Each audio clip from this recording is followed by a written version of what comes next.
Dans l'épisode d'ici tout commence du mardi 8 novembre, ce matin, Joachim, Janice Abric, est pressé. Il n'a même pas le temps de s'attarder pour prendre un petit-déj. Il faut dire qu'il a la pression, il doit terminer les travaux de la nouvelle cuisine ce vendredi, pour les 30 ans de l'Institut. Si Clotilde, Elsa Launeghini, comprend parfaitement, Jérémy, Pierre Hurel, lui, imagine que son plan a fonctionné. Néanmoins, même s'il ne le sent toujours pas, il se demande également si Joachim n'est pas tout simplement inquiet pour Clotilde. Il n'a pas envie de gâcher leur relation sur un simple pressentiment. Un revirement de situation qui agace Vic, Loulagairi, qui parvient à le convaincre que cette impression est justifiée. Dans l'après-midi, Joachim fait part de l'avancée des travaux à Clotilde et Rose, Vanessa Demouy. Tout sera prêt pour l'inauguration de vendredi sauf qu'il leur manquera une station de cuisson. Leur fournisseur ne pourra pas les livrer dans les temps. À la place, il a fait appel à quelqu'un d'autre qui demande à être payé avant livraison. Clotilde insiste donc pour avancer les frais mais Joachim refuse, prétextant qu'il s'arrangera avec le prestataire. Mais une fois Clotilde partie, le jeune homme demande à Rose si l'Institut peut payer directement. Il a menti parce qu'il ne voulait pas que Clotilde avance les frais, car il est au courant pour ses dettes. Rose lui assure qu'Auguste, Francis Huster, ne leur a laissé aucune dette, bien au contraire. Joachim décide ensuite de confronter Jérémy.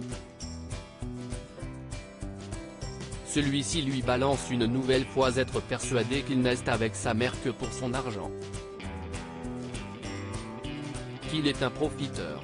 Joachim lui rétorque qu'il s'assume financièrement depuis ses 17 ans et que leur mode de fonctionnement avec Clotilde ne le regarde pas. La tension est à son comble quand Clotilde rentre à la maison. À cause d'un souci administratif, Lisandro, Agostino Galliana, ne pourra être présent au service du jour. Il désigne donc Deva, Katipakanathan, comme responsable.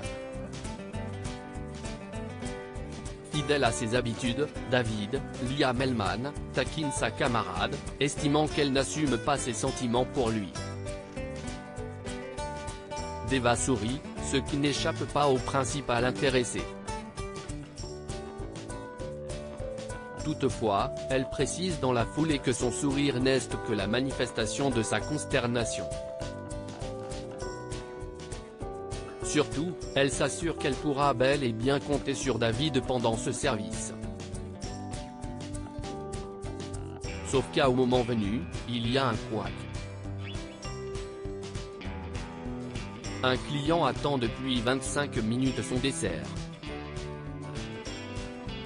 Il interpelle donc David qui a pris sa commande mais le serveur ne s'en souvient plus du tout. Pire encore, le dernier crémeux aux épices, dessert qu'avait commandé le client, vient tout juste d'être servi. Remonté, ce dernier demande à parler au responsable. Deva réussit à l'apaiser et à le convaincre de prendre à la place le baba au rhum. À la fin du service, Lisandro déboule avec le client mécontent. David ne mène pas large. Lisandro les félicite pour ce service presque sans accroc et leur présente son ami Patrice qui a accepté de jouer les clients mystères pendant son absence. Lisandro est ravi de la gestion de Deva de cette crise. Elle a su désamorcer la situation en proposant une solution. Cela fait un moment qu'il observe Deva et estime qu'elle a de réelles dispositions pour le travail en salle.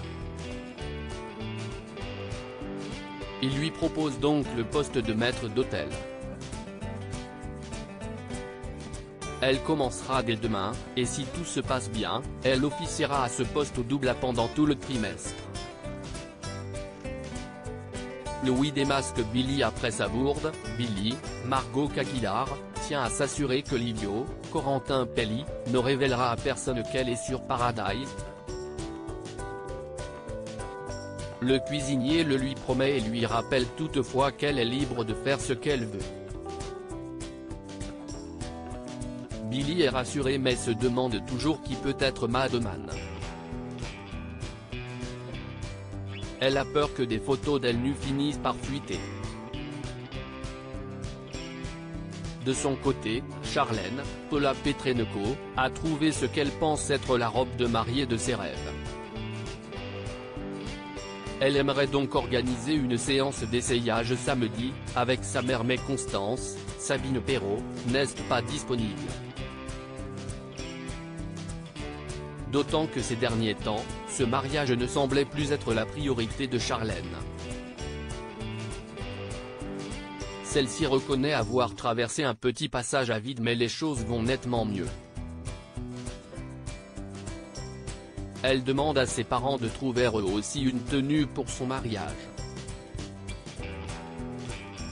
Constance la rassure et lui confirme qu'ils seront bien présents pour la soutenir. Claire, Catherine Marchal, et sa brigade ont transmis à Landiras, Juliana Luguette, des idées pour le dessert du menu des 30 ans. Sauf que Zachary trouve délicat de faire de la gastronomie avec un number cake et trouve même cette idée un brin ringarde.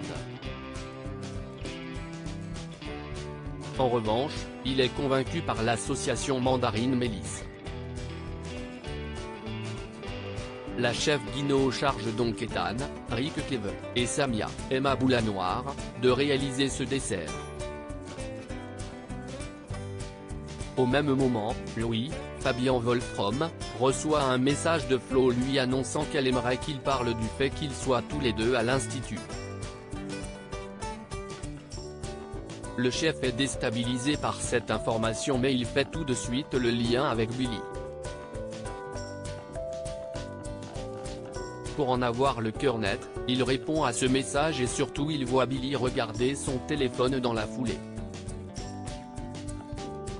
Louis accuse le coup, à tel point qu'il en oublie une préparation sur le feu. Claire lui demande donc de se ressaisir, puisqu'ils n'ont plus qu'un jour pour finaliser leur recette. Alors que Solal, Benjamin Douba Paris, lui propose son aide, Louis l'envoie balader. Il finit par jeter son tablier et quitter les cuisines. Ni une ni deux, il confie sa découverte à Livio qui fait mine de tomber des nues. Une chose intrigue Louis, pourquoi elle lui a dit savoir qu'ils étaient tous les deux à l'institut, si elle ignore son identité. Louis panique. Déjà parce qu'elle est son élève mais aussi parce qu'il risque de tout perdre, son poste, sa carrière et sa fiancée. Livio lui conseille donc d'aller parler à Billy avant que cette histoire dégénère. Lorsque Charlène retrouve Louis, il est encore sur son téléphone. Celle-ci a remarqué que ces derniers temps, il passe ses journées dessus. Elle lui demande donc de voir son téléphone. Louis lui fait croire qu'il était en train de choisir son costume pour le mariage. Cela lui prend d'autant plus de temps qu'il le fait sur mesure. Pendant ce temps, alors que Billy raconte à Samia et Vic avoir envoyé un message à Madman pour leur informer qu'ils étaient tous les deux à l'institut, elle s'aperçoit que, depuis, il a désactivé son compte. Billy est dépité, il sait qui elle est, tandis qu'elle n'a aucune idée de son identité. Vic comprend mais lui conseille de profiter du fait qu'il veuille tout arrêter. Samia estime quant à elle qu'il a paniqué sauf qu'elles ne savent pas de quoi il est capable. Billie est donc déterminée à trouver de qui il s'agit.